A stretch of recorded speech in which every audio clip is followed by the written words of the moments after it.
송장수 소장님이 새로 마련한 스튜디오에서 찍는 한번 시험 삼아 찍어보는 프로그램인데요. 이게 사실은 새로 마련한 스튜디오가 아니라 기존 스튜디오로 꾸민 방의 한쪽 벽면을 이용해서 그 내가만 그러는 게 아니라 TV조선 채널A 가도 뭐 MBN 가도 구석구석을 활용해가지고 다 하는 거를 보고 나도 거기에서 착안해서 이 좁은 스튜디오지만은 다양한 형태의 소 스튜디오들을 만들자. 나중에 저쪽에도 찍을 겁니다. 저 반대쪽에도 그러면 뭔가 해놓으시고 그럼 이제 남들한테는 마치 스튜디오가 세 개인 것처럼 보이게 하는. 그렇죠. 이게 무슨 손오공 머리털 뽑기도 아니고 말이죠. 이게 우리가 남 저격하려다가 저격 당했수다가 저격수가 저격 당했수다가 돼버리. 이거 가슴 아픈 사연입니다. 그래서 그렇다 보니까 우리 장 박사나 나나 진짜 좀 있으면 거리를 헤맬 그럴 처지가 돼 가잖아요. 저희가 표정이 이렇게 좀 이렇게 뭐랄까 좀 낙천적이어서 그런가, 웃는 표정이어서 그런가 많은 분들이 저희의 재정난에 대해서 잘. 우리 장 박사는 그래도 웃고 다니니까 남들이 오해한다 치고 나는 맨날 인상을 쓰고 다니니까 황장수는 뭔가가 뒷백이 있거나 그렇죠. 돈이 좀 많은갑다 이렇게 생각해서 제가 내일부터는 좀 이 170수 양복이 아니라 좀 싸구려 양복도 입고 이렇게 좀 우는 얼굴로 좀 다녀야 되겠다. 요새 제 별명이 장 만원이 됐습니다. 그러니까 가는 데마다 10,000원이라도 좋으니 후원해달라고 얘기를 해가지고. 저는 요즘 황통닭이 됐습니다. 손님 오면 어디 좋은데 저녁 먹으러 갈까봐 미리 통닭이나 먹여서. 그래서 오늘 제가 통닭을. 그래서 돈이 안 드는 쪽으로 통닭으로 일단 배를 불리게 해놓고. 그럼 통닭 2마리면 17,000원인데 그러면 뭐 4명이 먹으니까 그러면 4,416, 4,000원. 상당히 효율적으로 경비를 쓰시는 거죠. 그렇죠. 근데 저는 그렇다 치고 저격 수다가 저격 당해 수다가 된 이유 어떤 게 있습니까? 그러니까 우리가 남을 저격하면 원샷 원킬을 해야 되는데 우리가 박원순을 저격도 해봤고 또 다 저격을 많이 해봤잖아요. 근데 이 사람들은 잘 안 죽고 우리 보고 맨날 고소하고 항의하고 성명 발표하고 이러면서 그러니까 그 결과 우리가 누적됐잖아요. 그러니까 방송국에서는 이 시끄러운 놈들 싫은 거야. 뭐 가이드라인을 쫙 내고 예를 들어서 그 범주 안에서 원만하게 뭐 센 사람들 좀 적당히 빨아주고 비판도 적당한 수준에서 하고 근데 우리는 맨날 남을 저격하겠다고 칼을 갈고 있다 보니까 방송국 입장에서는 솔직히 그 칼 가는 사람들 중에 다음에 대통령 할 사람들이 있을 것 같은데 그럼 이제 근데 저놈들 출연시켰다가 방송국이 저격당했겠다 싶으니까 우리를 저격해버린 거죠. 혹시 그 앞에서 날아오는 총알보다는 뒤에서 날아오는 총알이 더 무섭다 이런 생각 해보신 적 있으신가요? 그렇죠. 저도 지금 왜 내가 방송에 못 나가는지를 생각을 해봐도 이해가 안 가는 부분이 많거든요. 그러니까 우리는 앞에 있는 목표물만 완전히 그냥 진돗개나 세파트처럼 쫓아갔는데 우리 뒤에서 조용히 우리를 갖다가 한 방 쳐서 이렇게 백수로 만들려고 하는 누구가 나보고 백수란 말 절대 하지 말아야 했는데 왜? 그 사람이 없어도 고개 빳빳이 쳐들고 살아야지. 이 뉴스 브리핑을 하는 우리 방송국 각자 1인 방송국을 가지고 있는 사장들 아닙니까? 없을수록 당당하게.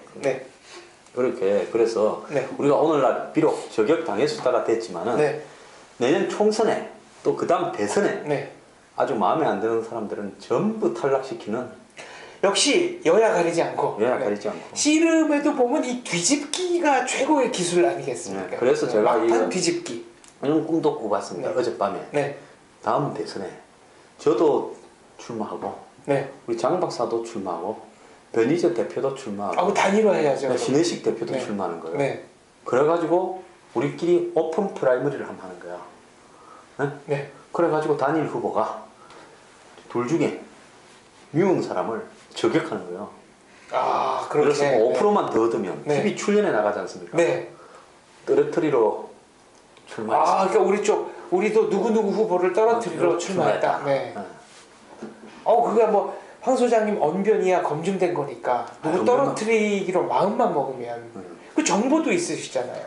요즘 보니까 친노가 안철수가 그제 이 문재인 대표를 비난하고 신비전 어쩌고 저쩌고 했다고 트윗에 보면 막 안철수의 무슨 과거에 BW 주가 뭐 어쩌고 하는데 전부 제 이야기더라고요. 그렇죠. 몇 년 전에 다 특종 삼아 터뜨리셨던 거예요. 그리고 또 제가 전에 이야기했잖아요. BBK도 저하고 친한 일이었다고. 그래서 제가 한 방은 있기 때문에 누구를 당선시키지는 못해도 떨어뜨릴 그날까지 1인 방송국을 열심히 네. 우리 사장으로서 자부심을 갖고. 자, 말 나온 김에 그럼 박원순 시장 그 아들 박주신 씨 사건 이거 어떻게 될 것 같습니까? 예측을 해보는 거죠, 저희가. 전 사실은 네. 박주신 사건이 일종의 맥크핀일 수 있다. 무슨 얘기입니까? 좀 내가 너무 수준 높은 용어를. 네. 알프레드 히치코크 스릴러 영화에 보면 네. 마치 어떤 사건이 그게 전부인 것처럼. 그렇죠. 영화 끝날 때까지 사람 시선을 거기에 다 집중시켜요. 네. 마지막에 완전히 일어나면서 네. 이거는 아무것도 아닌 거였고 정말 중요한 더 큰 게 있었다. 결론 딴 데 있었다. 네. 그래서 우리가 박주신 문제에도 이 몰두하는 것은 좋은데 그 문제를 가지고 모든 것을 끝낼 것이 달라드는 것보다는 이 문제도 끝까지 해결하도록 촉구를 하되 네. 박원순 시장의 다양한 측면들을 알아볼 필요가 있는 겁니다. 예, 근데 어떤 게 있을까요? 지금 아들이 유학 갔잖아요. 네. 딸도 유학 갔지 않습니까? 예. 따님은 서울대 미대를 나와가지고 법대로 네. 법대로 서울대 개교 이래 처음이라고 합니다. 네, 그 마이가리 군대 네. 표현으로 마이가리 네. 알죠? 전과, 네. 그래서 갈아타기. 갈아타기를 한 거예요. 그래서 서울대 법대로 가가지고 스위스에 유학을 갔어요. 네. 스위스에 유학을 가는데 뭐 소문에 듣기로는 명품 시계 회사가 네. 스폰서를 했다. 스폰서를 했다. S사였나요? 네? S사였나? S사? 네. 아니 제가 봤을 때는 네. R사. R사가. 네. 후원을 해서 예. 갔다. 그리고 또 박주신 씨는 롯데. 네. 거기에 임원, 고위 임원. 네, 결혼을 했죠. 네. 고위 임원의 딸과. 딸과 결혼했는데 박원순 시장이 제2롯데월드를 조기 개장시켰잖아요. 그렇게 연관성이 있다고 보시는군요. 있을 수도 있고. 조기 개장했기 때문에 얼마나 네. 많은 문제가 생겼어. 다시 문을 닫았지 않습니까? 네. 근데 조기 개장한 동안에 사망자들도 곳곳에서 나왔잖아요. 극장이 흔들리고 수족 아쿠아리움이 네. 금이 가고. 부상자는 나왔죠, 확실히. 네, 근데 네. 그 공사하시던 분들 중에 돌아가신 분들 있어요. 네, 공사 사고로. 근데 듣기로는 뭐 신 회장님 생신을 맞이해서 네. 조기에 오픈을 하도록 했다. 근데 박원순 시장이 당시에 석촌호수에 물도 빠지는데 수위가 낮아져서 네. 그 물이 다 어디로 갔겠느냐. 그게 롯데월드 한동안 논란이었어요. 공사하고도 실제로 문제가 관련이 있고 있다. 네. 또 롯데월드가 제가 이야기를 했지만은 지하에 변전소가 있고 네. 원래 그 변전소 있던 자리에 제2롯데월드를 만들었기 때문에 변전소가 지하에 네. 있다는 겁니다. 그래서 만약에 수족관 밑에 변전소가 있어요. 아쿠아리움이 뭐 이렇게 깨지면 네. 물 밑에 변전소가 있으니까 그 뒤에 어떤 일이 벌어지겠습니까? 아쿠아리움에서 탈출한 산호가 네. 전기구이가 될 수도 있어요. 그거보다는 만약 그런 일이 생기면은 롯데월드 전체의 전기. 그러니까 롯데월드뿐만 아니라 거기에 뭐 관람하러 어떤 분이 네. 주변까지 해서 비 오는 날 만약에 네. 문제가 생겼으면 어떻게 되겠습니까? 그럼 이제 100몇 층에서 엘리베이터 걸어 내려와야 되는 겁니다. 아니 비 오는 날 지나가던 사람이 그 변전소에 감전이 네. 되어서 수족관이 터졌어. 물이 다 밖으로 꺼내서 네. 한마디로 인간 통닭들이 무수하게 탄생할 수 있어요. 인간 통닭이란 표현 정정하겠습니다. 그러니까 이제 혐오적인 표현이네요. 네, 그러니까 전기 충격이 상당히 광범위하게 그 길거리로 그렇죠. 퍼질 가능성도 없지 않아 있다. 그러니까 조기 허가를 안 했어야 된다라는 네. 거고. 또 저분 월세를 사랑하시는 분이잖아요. 그렇죠. 조기 지금과 같은 월세 시대가 올 거라고 생각하고 아예 전세를 하지 않으면서 시세보다 낮은 월세를 사셨다. 월세도 수백 반값인데도 수백만 원 아닙니까? 네. 근데 뭐 월세가 한 개가 아니라 두 개였다. 이런 이야기도 있고. 그러면 박주신 씨 사건이 오히려 부분일 수 있다. 그러니까 전체 이슈를 박주신으로 다 몰면서 네. 결국은 이 문제는 긍정되지 않은 채로 버티기로 가버리면서 마지막에 예를 들어서 자신에 향한 네. 모든 다른 의혹을 여기 다 집중시키면서 킬링 타임을 하면서 대선 후보가 될 수 있는 시간을 번다. 이렇게도 볼 수 있기 때문에 그게 이윤기 선생님 소설에 나오는 저 나비 넥타이 얘기네요. 네, 그러니까 나비 넥타이 매니까 사람들이 끝 넥타이 메고 와라. 끝 넥타이 좀 매라.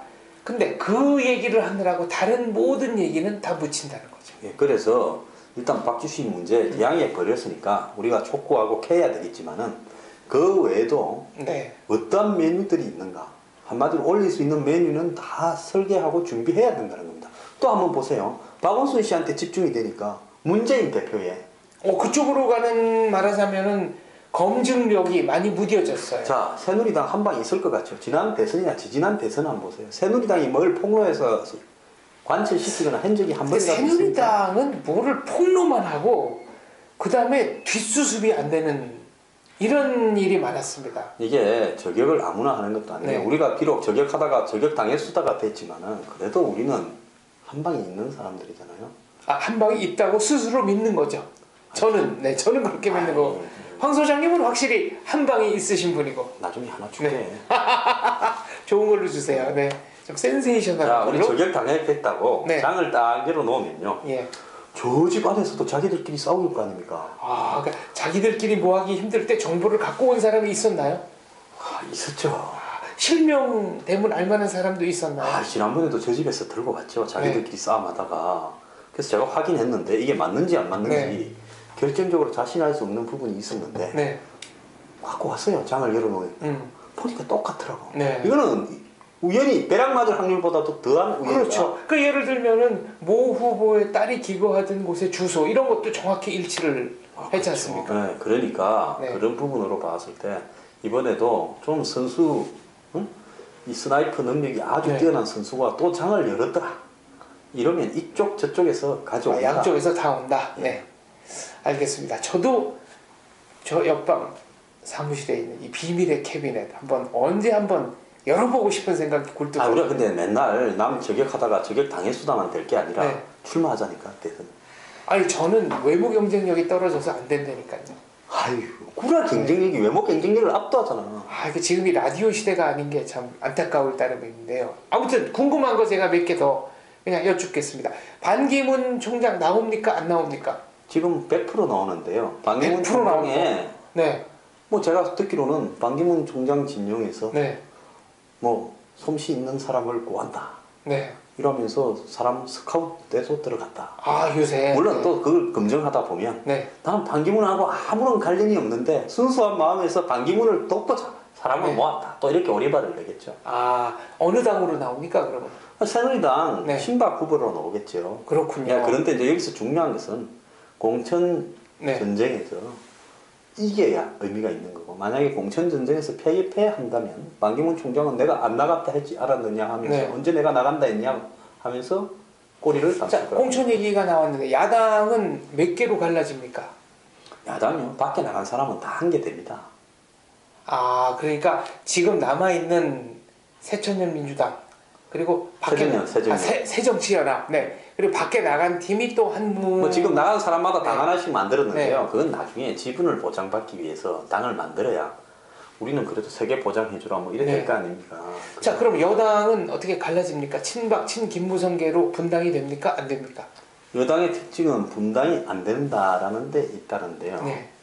근데 이제 여기서 중요한 것은 예를 들어서 서로 주고받을 수 있는 계산이 되면 분당이 안 되겠죠. 네. 그런데 여기서 이제 중요한 것은 이 김무성 대표가 대선이나 뭡니까? 총선. 네.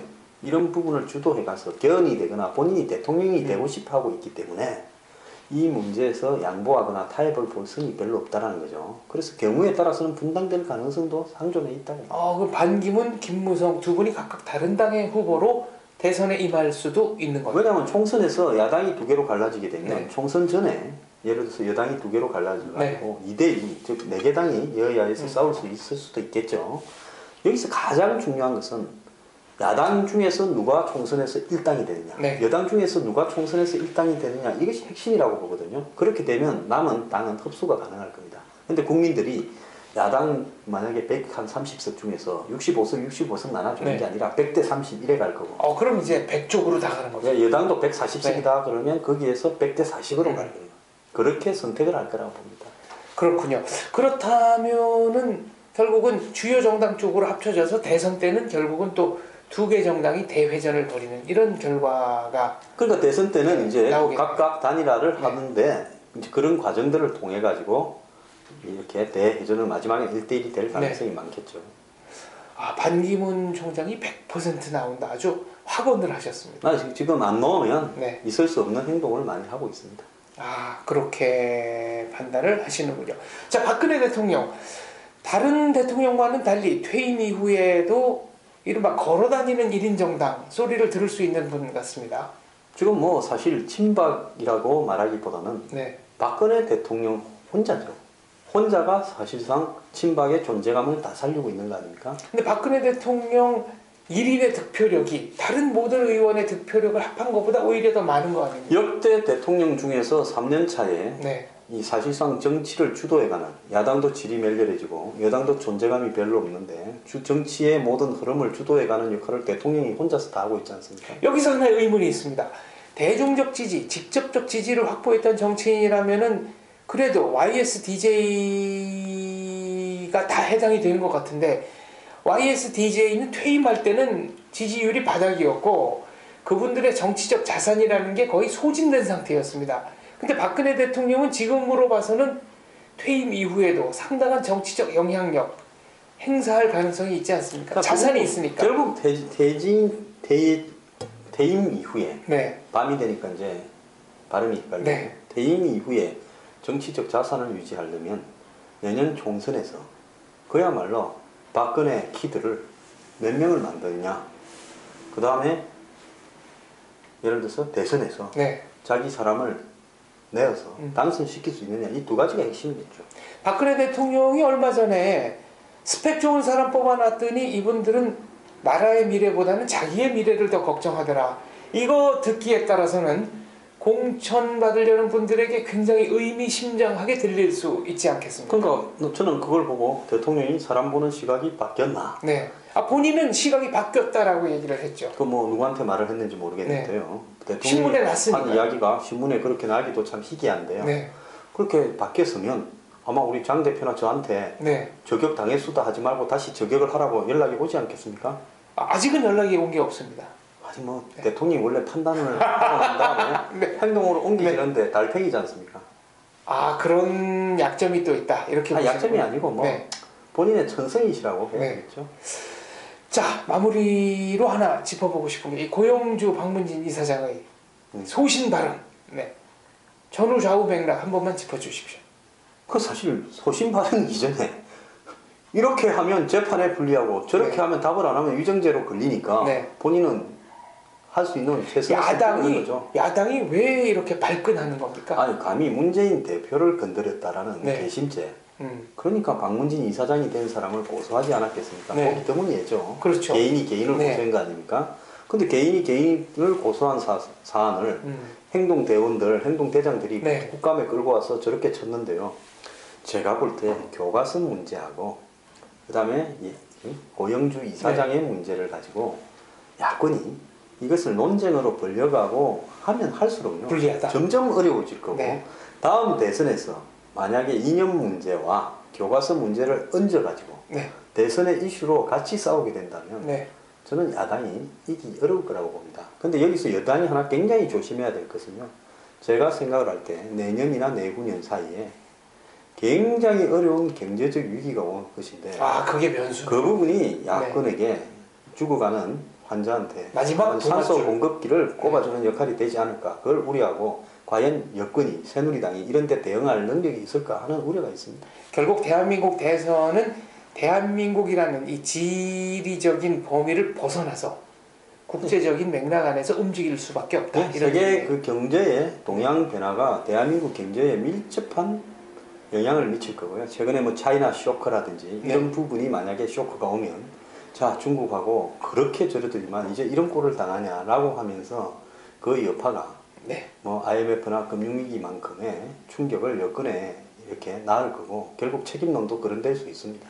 알겠습니다. 저격을 하려다가 저격당한 두 사람이 모여서 한번 유쾌상쾌 통쾌하게 이렇게 저렇게 온갖 얘기 다 해봤습니다. 요즘 뭐 저격당해서 제정신이 아니지만 말은 똑바로 하잖아요. 네, 그렇습니다. 입은 삐뚤어져도 말은 똑바로 하라. 우리의 속담 이거 명심하면서 살겠습니다. 감사합니다. 열심히 삽시다. 네.